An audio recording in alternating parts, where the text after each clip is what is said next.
Bienvenidos a esta edición de Observatorio Cotidiano. El día de hoy vamos a hablar de Procuración de Justicia, del nombramiento del nuevo Procurador General de la República y de algo muy importante, el tránsito desde la Procuraduría hacia la Fiscalía General de la República. Hugo, ha generado debate el nombramiento de Raúl Cervantes. Más que debate, ha generado muchas críticas. En realidad, pocos hemos sido los que hemos dicho, bueno, vamos a darle el beneficio de la duda. Las críticas han sido más y me gustaría que nos ayudes para arrancar el programa a reconstruir cuáles son las coordenadas discursivas de las críticas, de las preocupaciones y del debate. Sí, bueno, yo creo que se pueden dividir perfectamente en las que tienen que ver con el personaje, con el perfil directamente, y lo que tiene que ver con el contexto. ¿Y a qué me refiero con el contexto? Que creo que es muy importante. No es el nombramiento de un procurador más, de un miembro de gabinete más, como ha sucedido con toda la larga historia de procuradores en nuestro país, sino que justamente, como lo mencionaste, es el procurador que seguramente va a tener a su cargo o va a dar el brinco, digamos, a una transformación estructural fundamental para los próximos años en nuestro país, que es el convertir a la Procuraduría General de la República en una Fiscalía General de la República. Y lo que pareciera solo un cambio de nombre, en realidad significa algo muy profundo, que va a ser un órgano autónomo del Ejecutivo. Y este cambio de que un miembro del equipo del presidente es el que se va a convertir en el titular de este nuevo órgano autónomo, yo creo que es lo que ha generado más debate, por decirlo suavemente, por no decir mucha controversia, respecto al perfil que tiene el ya recién nombrado Procurador General de la República. Entonces, yo distinguiría las cosas del perfil, las características que cuenta el historial de Raúl Cervantes, que yo creo que tiene claroscuros muy importantes, ¿no? Lo que tiene que ver con este cambio de contexto, y en tercer punto, pero eso, si te parece, les parece bien, yo creo que es el último, aunque me parece el más grave, el proceso de designación, el rol que tuvo el Senado de la República. Me parece buenísimo. Empecemos con el primer punto que nos pone Hugo sobre la mesa, y además nos cae de lujo que seas tú, Pati González, a la que le voy a hacer la pregunta, porque tú fuiste procuradora, porque tú tienes una experiencia directa en Procuración de Justicia. El perfil, Raúl Cervantes, más allá, digamos, de las polémicas por las trayectorias públicas que todos los personajes tienen, sabemos que es un constitucionalista, no es un penalista, un constitucionalista sólido, técnicamente sólido, y un hombre con capacidad de articulación política, porque lo demostró en su labor como legislador ya en sendas ocasiones. Ese perfil es un perfil, digamos, no sé si idóneo, pero es un perfil adecuado para lo que se requiere en el contexto que Hugo describía, ¿o no, desde tu punto de vista? Bueno, yo creo que el perfil de constitucionalista es uno de los perfiles más aceptables para poder construir la figura del nuevo fiscal general de la República, principalmente porque es quien va a organizar y va a dirigir lo que viene siendo ahorita la transición de la Procuraduría General de la República hacia la Fiscalía General. Y en esta transición es importante el enfoque constitucional que se le dé a este órgano constitucional autónomo. Yo creo que el perfil especializado en materia de Procuración de Justicia debe estar de los fiscales regionales hacia abajo. Pero pienso que el perfil de Constitución es el mejor para poder finalmente dirigir en el futuro una institución de esta naturaleza. Muy interesante. Te regreso a ti la palabra, Hugo, si quieres decir algo del perfil de constitucionalista, pero sobre esta segunda variable que también colocábamos, que es la capacidad de articulación política, porque hay quien ha dicho que es buena cosa. Yo casi que sería una lista, Pedro. Vale. Yo diría, estas dos que acabamos de mencionar son sus claros. Cuando digo claroscuros, el que sea constitucionalista, además un constitucionalista hecho y formado en la práctica, no solo en un cubículo ni en libros. Eso yo creo que es muy bueno. Sabe diseñar instituciones, sabe decir qué cosas le hacen falta a una norma para que ésta sea operativa. Eso me parece a mí fundamental. Y quizá es su característica más importante, su habilidad política. Es un político de muchos años que ha estado al servicio de un partido político, esa ya es otro elemento, pero la habilidad política es fundamental. Yo creo que un procurador, y Pati no me dejará mentir, una de las principales habilidades que debe de tener, o si no desarrollar, va su sobrevivencia de por medio, es la habilidad política. Tiene que convencer muchas veces a la clase política de los programas, de las acciones que están llevando a cabo, los pros y contras de tomar decisiones en ciertas medidas y a veces en momentos muy difíciles, ¿no? Entonces yo creo que estas dos primeras características, sin lugar a dudas, son fundamentales, muy importantes. Coloca tú mismo, Hugo, algunas las controversiales, las que yo veo más oscuras. fue abogado militante de un partido político. Bien. Si solo me dijeras, va a ser Procurador General de la República, pues es inevitable, es un miembro del gabinete, es un miembro del equipo del presidente, es un miembro del partido del presidente. El problema en esta característica es el brinco a Fiscalía. Okay. Siguiente, conflicto de intereses o probable conflicto de intereses. Defendió como abogado, y además un abogado muy exitoso, le iba muy bien, a muchos sectores muy particulares. No solo ya al PRI, sino que defendió a la industria de la radio y telecomunicación, a la CIRT famosa, Okay. ¿no? Que tiene intereses muy claros en este país, ¿no? Fue abogado de ellos. Fue abogado de ciertos personajes también muy importantes que pensaría uno cómo una persona que ha defendido esos intereses va a poder desprenderse de ellos y estar imparcial, autónomo.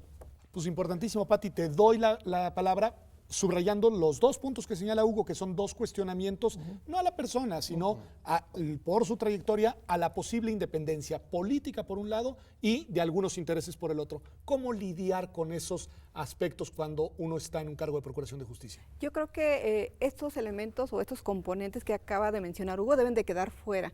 Para mí, un fiscal general de la República debe de estar alejado de los partidos políticos, porque finalmente estos conflictos de intereses van a incidir en la toma de decisiones. Pero entonces ya no lo logramos muchísimos porque asuntos. su vinculación es la que es. Efectivamente, o sea, aquí el problema es ese, ¿no? El conflicto de interés que pueda surgir con estos asuntos que ha mencionado Hugo y sobre todo el etiquetamiento político que tiene hacia un partido. Entonces, eso no lo hace muy confiable a la hora de operar en materia de procuración de justicia. O sea, dirían ahí si hay un problema y me parece que lo señalan bien. Uno último, que es muy controversial. Ahí se hizo público un tema de su vida personal, privada, de incluso me atreveré a decir, que trascendió porque salió en medios de comunicación. No estoy yo tomando partido, simplemente estoy anotando que fue violencia contra su primera mujer, si no me equivoco. La verdad de las cosas es que, aunque raya en lo que debe ser información de la vida privada, por el tema, que es violencia de género, es muy delicado. La ONU lo ha dicho que es una pandemia en nuestros países.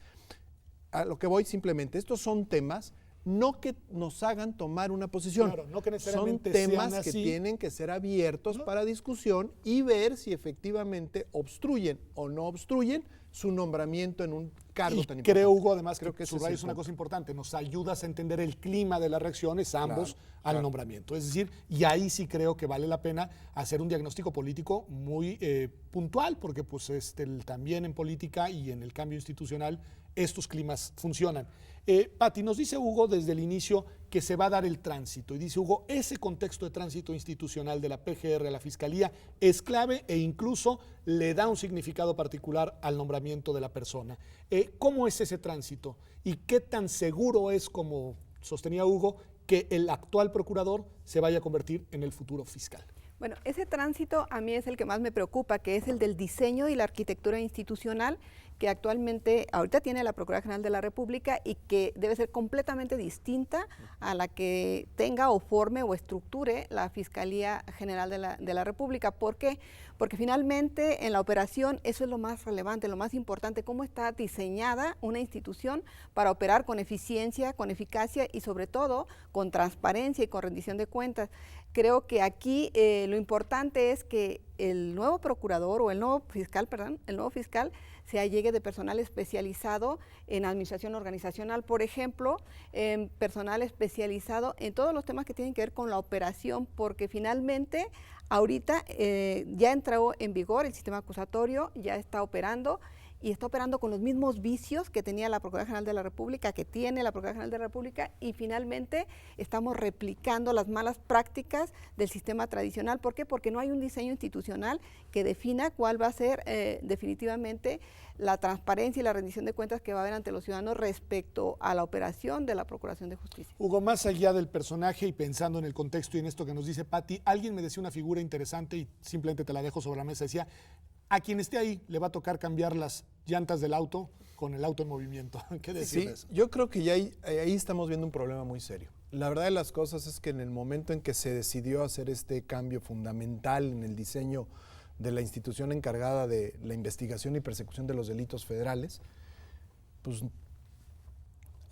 la política privó sobre cualquier otra cosa. Y la verdad de las cosas es que en un cambio tan fundamental había que echarle ojo a la técnica. Okay. ¿Qué quiero decir con esto? Es muy importante el cambio, pero lo que estamos cambiando al final del día es la misma carrocería. Exacto. Tú ahorita lo dijiste muy bien con lo de las llantas. Entonces, la verdad, ¿cómo vamos a generar ahora una Fiscalía General cuyas expectativas de trabajo son altísimas, de que ya no va a poder excusarse en muchos argumentos de por qué no resuelve los casos que tiene a su cargo, de por qué no atiende toda la enorme demanda que tiene de atención, tal y como le sucede a la Procuraduría, o por qué incluso tiene problemas más serios de corrupción con algunos sectores de sus funcionarios? ¿Cómo va a resolver todo eso si son los mismos? Entonces, la verdad es que el diseño no bastaba solo con cambiarlo. Había que meterle muy fuerte ya a los cambios de diseño, a los cambios de funcionarios, de perfiles, de gestión interna, de organización.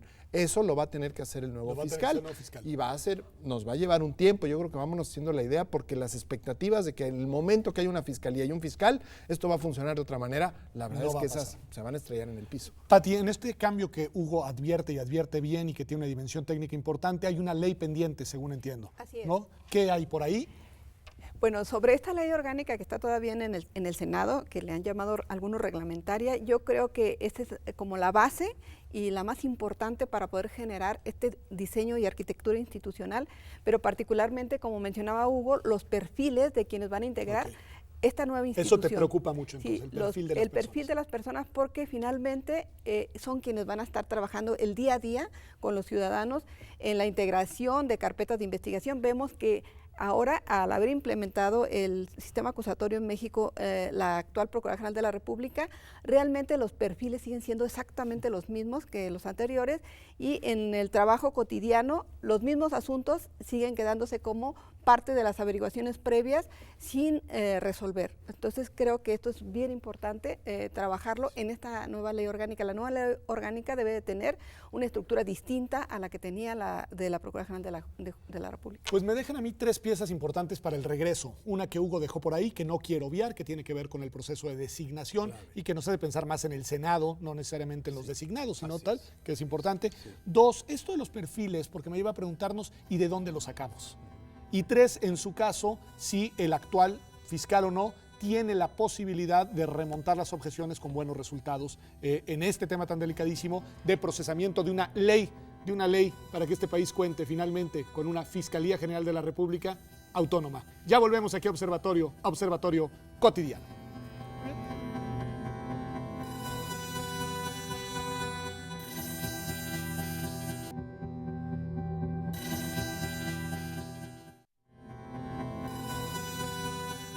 Ya estamos aquí de vuelta en Observatorio Cotidiano. Estamos analizando el tema del nombramiento del Procurador General de la República y de la construcción de la futura Fiscalía General. Les decía que un tema que me parece muy importante y que hay que entrarle es este tema de los perfiles ideales. Decían ambos que se requiere gente que tenga, digamos, un perfil profesional muy específico para lograr este tránsito, para lograr este cambio. Bueno, ¿cuáles son esos perfiles y de dónde los sacamos, Hugo?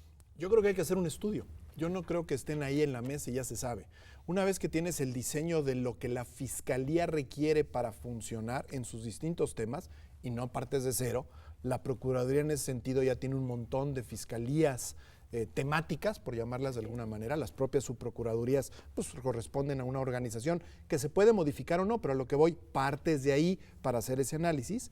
Estableces cuáles son las áreas que la nueva Fiscalía requiere y vas bajando hasta llegar a cada uno de estos lugares organizativos y dices, aquí va a haber un titular. El titular va a tener que hacer A, B, C. Para hacer A, B, C se requiere que tenga estas características, esta experiencia profesional, estos estudios. Y así te vas a cada uno de los lugares. Necesitas perfiles muy detallados de conocimiento y de experiencia para saber exactamente qué personas se requieren en qué lugar. En la Procuraduría hoy en día yo creo que hay un enorme problema, que eso nunca se ha hecho, que se nombró gente por cercanía, por contactos, han brincado los MPs o ministerios públicos de un lugar a otro cuando no tienen una especialidad concreta. Requieres fiscales especializados en cada uno de los temas que van a investigar. No es lo mismo hacer investigación en inteligencia financiera, ¿no?, que hacer en homicidios. Claro. Son cosas muy distintas, tienes que saber técnicas, tienes que descansar y hablar con la parte forense de manera muy distinta. Entonces, ese tipo de cosas hace falta. Hace falta también los teóricos, los que piensan cómo resolver los problemas políticos y técnicos que se le presentan justamente en el desahogo de los casos al titular. Para eso hay áreas también de reflexión, de preparación de documentos, de respuesta a los órganos legislativos, a la sociedad, en fin, necesitas distinto tipo de perfiles en las distintas oficinas que debe constituir esta fiscalía.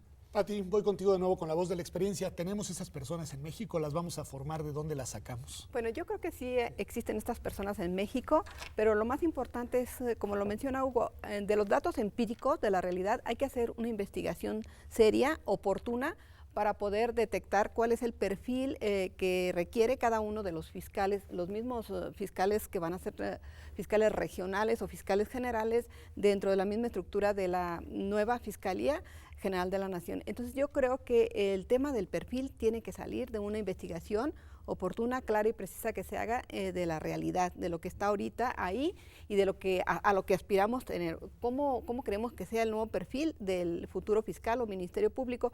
Pero principalmente creo que hay un tema importante que es el servicio de carrera, el servicio profesional de carrera, que ahora ese servicio profesional de carrera es un servicio especializado para la nueva Fiscalía, para los integrantes de la Fiscalía General de la Nación.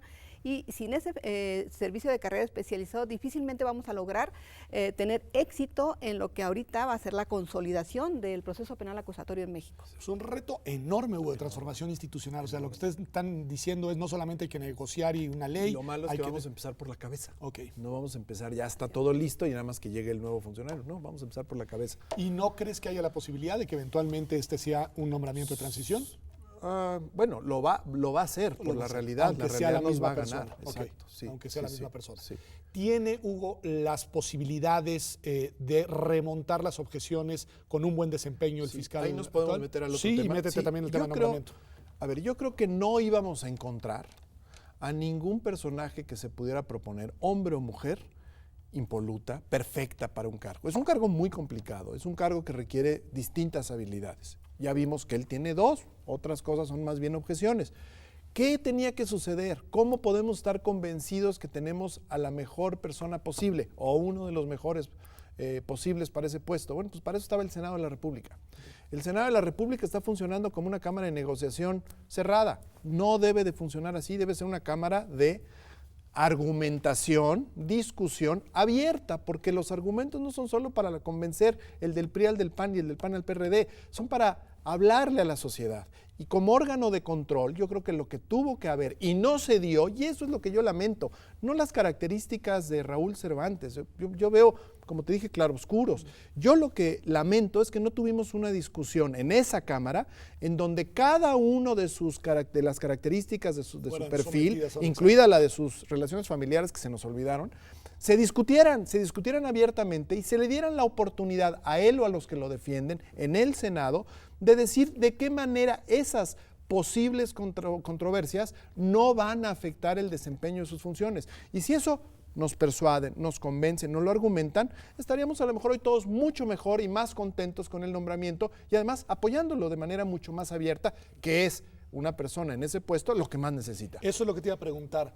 Pati, ¿qué tanto un procurador, un fiscal, requiere de esa legitimidad, digamos, por el proceso de nombramiento y de ese apoyo y acompañamiento en su gestión en tiempos ordinarios y sobre todo en tiempos de transición institucional como le va a tocar al fiscal actual, bueno, al procurador actual? Bueno, yo creo que la legitimidad es fundamental, sobre todo en esta transición que se va a dar tan importante para una de las instituciones que nos va a generar o va a dar solidez a la gobernabilidad democrática y sobre todo porque es el futuro de la Procuración de Justicia en México, el combate efectivo a la impunidad y particularmente el éxito que va a tener el proceso penal acusatorio desde lo que es propiamente la Fiscalía General de la Nación o de la República.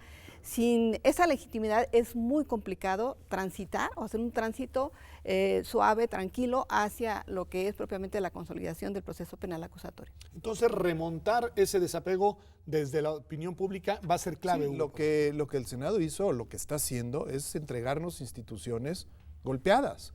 Y eso no le conviene al presidente, no le conviene al sistema político, no le conviene al Senado, no le conviene a la sociedad y no le conviene sobre todo a los titulares nuevos. Claro. Ahí yo veo el gran problema, ¿no? Es decir, ¿por qué? Porque sí, a ver, ¿por qué hay que extraditar o no extraditar al Chapo? ¿Por qué se ha podido no resolver Ayotzinapa y Tanguato? ¿Por qué la investigación X sí está caminando, la del exgobernador de Veracruz no lo encontramos? ¿Por qué al otro exgobernador sí se va a procesar o no se va a procesar? Entonces, ahí es donde se convierte la parte técnica en explicaciones que hay que estarle dando a la sociedad.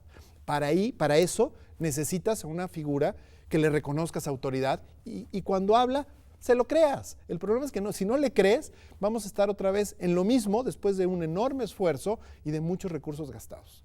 Pati, esta persona que va a ocupar la Fiscalía General, si es la misma y si sea el tránsito como lo vislumbran ustedes, en 2018 estará esperando a la próxima o al próximo presidente de la República y ya contará con autonomía constitucional y legal. ¿Cómo ves ese escenario? Porque es un escenario inédito en México en el que por primera vez una persona será ya titular de un cargo tan relevante como la Procuraduría y no le deberá el nombramiento al nuevo o nueva presidente del país. Sí, yo creo que va a ser el hombre más importante de este país, el fiscal general de la República, a partir de ese tamaño, a partir del 2018, porque finalmente, de acuerdo al acompañamiento que tenga también de las estructuras y el funcionamiento que se genere con esta nueva ley orgánica, él va a poder llevar a juicio a secretarios de Estado, podrá llevar a juicio a gobernadores, y si verdaderamente está legitimado y tiene la especialidad y todo el equipo especializado, suficientemente soportar una ley orgánica que ahorita todavía está en discusión, yo creo que va a marcar finalmente el derrotero de lo que será el futuro de la Procuración de Justicia en México. Hubo una reacción sobre eso, porque me parece bien importante. Es importantísimo. Tú, de hecho, tocabas ese tema en un artículo periodístico. El que brinque transaccionalmente el fiscal sí liga el tema con su militancia o no militancia partidista. Okay. Porque no solo porque vaya a formar parte de un gobierno de un partido distinto, posiblemente, al que lo eligió, sino qué va a suceder en el caso de que el gobierno termina y las investigaciones se hacen. Sobre todo un gobierno que ha tenido tanto ruido en materia de actos posiblemente vinculados a la corrupción. El fiscal va a cerrar las puertas y no va a oír nada porque es el gobierno que lo nombró, o efectivamente se va a tomar muy en serio su papel y no se va a prestar simplemente a cubrir espaldas a ciegas, ¿no? La verdad, lo que va a tener que hacer es cada caso, si caminan, si hay elementos, si hay pruebas, otra vez persuadirnos, convencernos de por qué se está haciendo A o no se está haciendo B, ¿me explico? Y eso se vuelve, yo creo, sobre todo en el nacimiento de esta fiscalía, un punto central y muy importante. De ahí que yo creo, querido Pedro, que así como fue importante discutir el tema de la independencia judicial en nombramientos que no nos gustaron o cuando también incluso su nombre salía para ese puesto, aquí otra vez vuelve a ser muy importante, se tuvo que haber abierto, se tuvo que haber ventilado la discusión, porque vamos a hablar no de la independencia judicial, pero sí de la autonomía de la Fiscalía, y es otra vez igualmente relevante. Muy atendibles los argumentos, Pati. Hugo hace mención a un expediente que es el expediente de la corrupción. Se ha creado un gran y muy complejo sistema nacional anticorrupción con 7 instituciones que se articularán de una manera muy complicada en su operación, pero una figura clave ahí ya no es el fiscal general necesariamente, sino este fiscal anticorrupción que será una persona distinta y que no será nombrada por el Procurador General de la República. Tu reacción sobre la potencialidad y capacidad de esa fiscalía especializada para remontar, digamos, este tipo de temas y estas objeciones políticas al nombramiento de Cervantes. Yo creo que la Fiscalía Anticorrupción también debe de estar dentro de un diseño institucional que le permita operar con bastante autonomía e independencia en el ejercicio hacia de sus funciones. Dentro de la misma hacia dentro Fiscalía de la misma. General. Okay. Incluso que tenga un mecanismo de lo que viene siendo la supervisión ciudadana para que verdaderamente funcione, pero que este mecanismo de supervisión ciudadana se estructure desde fuera, es decir, rendición de cuentas hacia el interior, pero también hacia el exterior. Para eso está el comité ciudadano que se creó en el sistema, que tendrá una responsabilidad enorme estas 5 personas. Por supuesto, y creo que además se deben de dar a conocer cuáles van a ser los mecanismos con los que se va a llevar a cabo la supervisión ciudadana, porque finalmente tienen que ser mecanismos que analicen a profundidad la actuación de cada uno de los miembros de la Fiscalía Anticorrupción. Pues bien, pues muchísimas gracias a los dos. En verdad es que es muy importante lo que hemos analizado. No es un tema de coyuntura, aunque lo hemos analizado el día de hoy aquí en Observatorio por ser un tema del presente, pero es un tema de estructura. Es un tema que tiene que ver con el funcionamiento de las instituciones de justicia de nuestro país hacia los próximos años y por eso es un tema que no puede discutirse solamente en media hora y lo seguiremos discutiendo acá con usted si nos acompaña en otras ediciones de Observatorio Cotidiano. Muy bien.